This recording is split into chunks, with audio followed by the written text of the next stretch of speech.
Galana dan kutte gamatti ceesifta aduufa dhaabdeetu saba kee moosifta yaari koo jissitee galataan jajamta atoo waaqayyoodha eenyuun fakkeeffamta ulfina lakkaa namni sitti amane ergan kan kee ta'e anis hin qaanofne jireenya lakkaa namni sitti amane ergan kan kee ta'e anis hin qaanofne ulfina lakkaa namni sitti amane ergan kan kee ta'e anis hin qaanofne jireenya lakkaa namni sitti amane ergan kan kee ta'e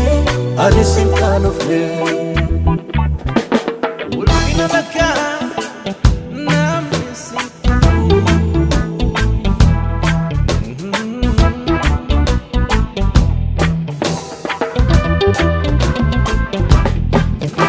Dubbiin kee sirriidha jechuun natti laattus furmaata lubbuuti kanaafan ilaalee gara keetti siqee hin banne sirkatti yeroo namni baay'een wanta darbu odeessu si qofannaa danda'a wabii jireenya koo kuufama eebba kootati Yesuus jaalladha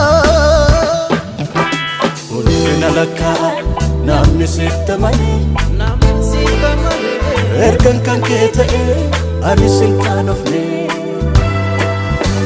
jireenya lakkaa namni sitti amane ergan kan kee ta'e anis hin qaanofne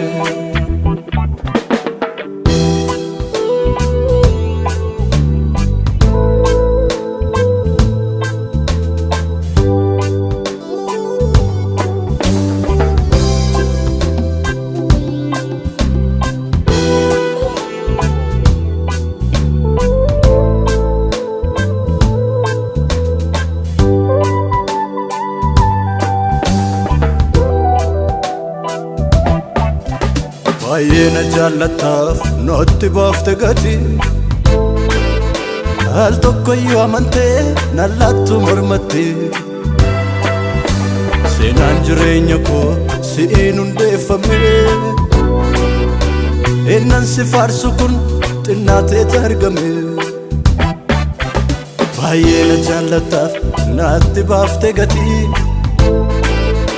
al tokkoyyuu amantee nan laattu mormatti seenaan jireenya koo si'iin hundeeffame innan si faarsu kun xinnaateet argame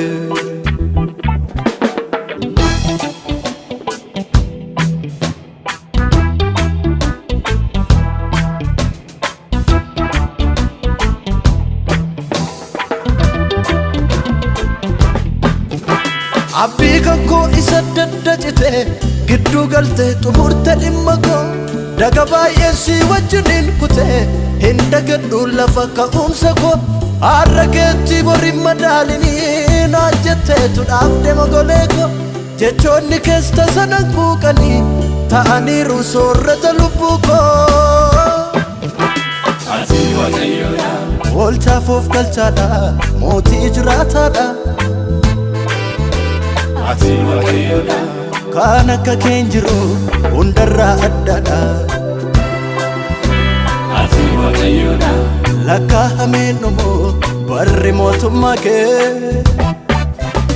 ati waaqayyoodha hundumaaf gaariidha adda bulchiinsi kee ati waaqayyoodha oolchaaf of galchaadha mootii jiraataadha ati waaqayyoodha kan akka keen jiru hundarraa addaadha